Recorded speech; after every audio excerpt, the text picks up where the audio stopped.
چې کعب بن اشرف او حوی بن احطب دا د یهودو نه وو، یهودو مشرانو. دوی د جنگ احد نه وروستو مکې مکرمې ته لاړل او د ځان سره یو جماعت واغستو، د مکې مکرمې د مشرکانو سره ملو شو. او چې کله د مکې مکرمې د مشرکانو سره ملو شو ابو سفیان سره، نو ابو سفیان ته وویل چې موږ سره په دې خبره باندې وعده وکړئ چې موږ او تاسو یعنی یهود او مشرکان به یو کېږو د رسول الله صلی الله علیه وسلم او د صحابو سره به جنګ. په دې باندې زموږ سره وعده وکړئ، موږ به ستاسو مدد کوو، تاسو به زموږ مدد کوئ په دې باندې. نو اهل مکه ورته وویل چې تاسو یهود دوکباز قوم یې، تر هغې پورې موږ تاسو په خبره باندې یقین نه کوو تر څو پورې تاسو زموږ دوه بتان دي جبت او طاغوت، تر څو پورې تاسو دې ته سجده نه کړئ. نو کعب بن اشرف ته ویل چې زموږ د زړه تسلي تر هغې نه کېږي چې تر څو تا زموږ د دوه بتانو ته سجده نه وکړي. نو کعب بن اشرف ور مخکې شو او جبت او طاغوت دغه دواړو بتانو ته سجده وکړه. او سجده یې د دې لپاره وکړله چې موږ به تاسو سره مدد کوو د مسلمانانو خلاف، او تاسو به زموږ سره مدد کوئ د مسلمانانو خلاف. یعنې موږ یهود او تاسو مشرکان دا دواړه ډلې به مسلمانانو محمد رسول الله صلی الله علیه وسلم ته یو کېږو، د هغې سره به جنګ. چې دا سجده د وکړله، د دې نه وروستو کعب بن اشرف وویل ابو سفیان ته چې 10 کسان تاسو خپل راکړئ او 10 کسان به زموږ د طرف نه شي. لاړ به شو خانه کعبې مخې ته به واده وکړو، لوز به وکړو، یو بل سره معاهده وکړو چې موږ دواړه ډلې به یو کېږو، د مسلمانانو سره به جنګ. نو کعب بن اشرف د یهودیانو نه 10 کسانو او 10 کسان د مشرکانو نه، دا 80 کسان لاړل او د خانه کعبې مخې سره د یو بل سره معاهده او واده وکړله چې موږ ټول به یو ځای کېږو، یهود او مشرکان، او د مسلمانانو خلاف د هغوی سره به جنګ، مسلمانانو سره به جنګ. نو د خانه کعبې مخې ته دوی د یو بل سره واده وکړل. نو دوی چې کله واده وکړله، نو ابو سفیان چې کوم دی د کعب بن اشرف نه تپوس چې تاسو یهودیان اهل علم یې، تاسو سره علم دی د تورات، نو تاسو عالمان خلک یې او موږ خو عامیان یو، موږ خو په دې نه پوهېږو. استانه یو تپوس کو، تپوس دا دی چې ته موږ د دې خبره وضاحت وکړې، د دې خبرې چې موږ په حق یو که مسلمانان په حق، موږ په حق یو که محمد صلی الله علیه وسلم او دغه چې کوم صحابه کوم ملګري دي په حق. نو کعب بن اشرف د دین تپوس وکړو چې ستاسو څه دین دی؟ ابو سفیان ورته زموږ دین دا دی چې موږ حاجیانو دپاره اوښان الارو، اوښان په هغې باندې خورو، د اوښانو پی په حاجیانو باندې سکوو، د حاجیانو خدمت کوو، او موږ په خپل زوړ دین باندې یو، موږ خپلې رشته دارۍ پالو. د دې په مقابله کې محمد صلی الله علیه وسلم او صحابه چې دي نو هغوی خپل زوړ دین پرېښی دی، په دین کې اختلاف پیدا کړي. نو کعب بن اشرف ورته وویل چې تاسو په حق یې، مشرکانو ته یې، او العیاذ بالله محمد صلی الله علیه وسلم او صحابه دي چې کوم دی په باطله باندې دي په حق باندې دي. نو په دې باندې الله پاک جل شانه دا آیتونه نازل کړي. فرمایي چې الم ترى آیتا کتلی دي الی الذین ها کسانو طرف ته اوتو چې ورکړې شوي دي هغوی ته نصیبا حصه من الکتاب د کتاب نه، یعنې د تورات. یؤمنون دوی ایمان راوړي، کعب بن اشرف یؤمنون دوی ایمان راوړي بالجبت په جبت بت باندې، و طاغوت او په طاغوت بت باندې. جبت او طاغوت دا دواړه چې کوم دي بوتان صنمانی لقریش، دا دواړه چې کوم دي د قریشو بوتان.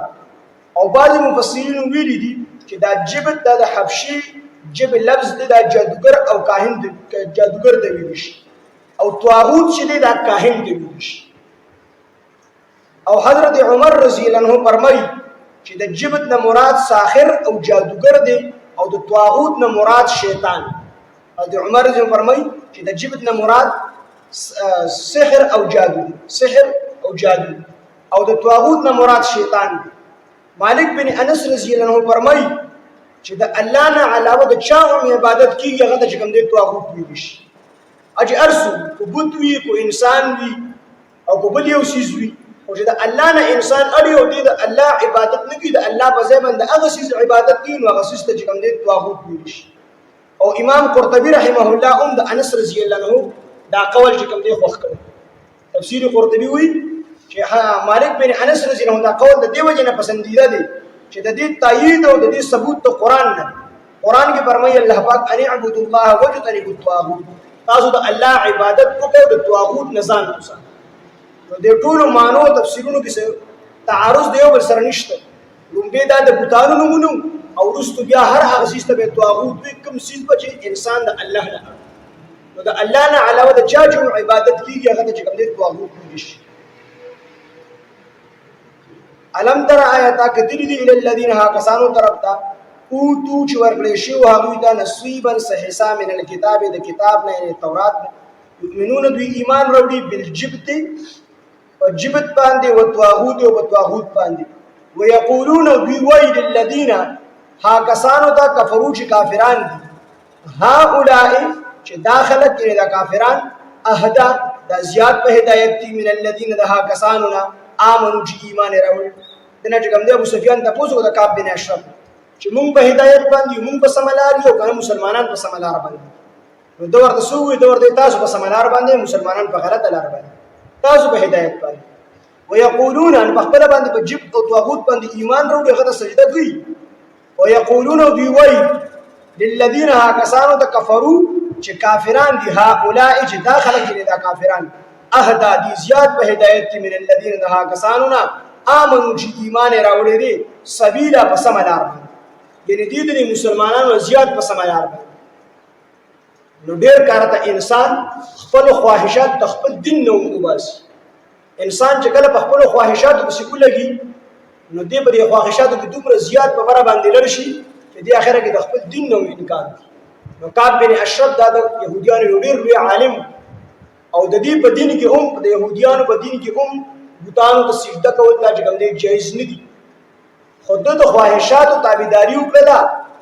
نو د خپل دین نه بس یو انکار او د دا پته چې مسلمانان په حق باندې څنګه دا اهل کتاب اهل علم دي ته پته چې مسلمانان په حق دي خدای هر څه باوجود چې کوم دی مسلمانان په حق باندې کړل او کافران هغه دوی تاسو په حق باندې نو کله چې انسان د خپل خواهشاتو تابعداري کوي د اخره کې بیا د دین نوم لاس دی یو علماء دو بلعم بن باعوره دا کیسه لیکل دا ډیر لوی ولی الله د الله د الله سره ډیر لوی تعلق خو د خپل خواهشاتو د وجه حضرت موسی علیه السلام د خیره وکړه او الله پاک جل شانه هغه باندې عذاب راوړي کو جبه د سپي په شان دی بهر راوته او په حالت کې څنګه دی نو انسان خپل خواهشات ډیر کار د خپل دین نه چکم دی اړ اوس پتا سو دا د رباب په حال کې چکم دی غالب وفات شو په هغه باندې خلک ځان د ایمان نه خلاص یو کس به کمنټ کړی دی لیکلی دی وته چې رباب نه مني رباب نو بيزستا اذان نو اذان څه مطلب اذان کیسه دی الله اکبر الله اکبر الله لوی دی الله لوی نو دې ته الله لوی نه من اذان کیسه دی اشهد ان لا اله الا الله واشهد ان محمد رسول زګ وایو ورکوم چې الله یو دی او څوک سره شریک نشته او محمد صلی الله علیه وسلم زګ وایو ورکوم چې محمد صلی الله علیه وسلم د الله رسول نو ته الله غوي نه مني الله یو نه مني پیغمبر علیه السلام رسالت نه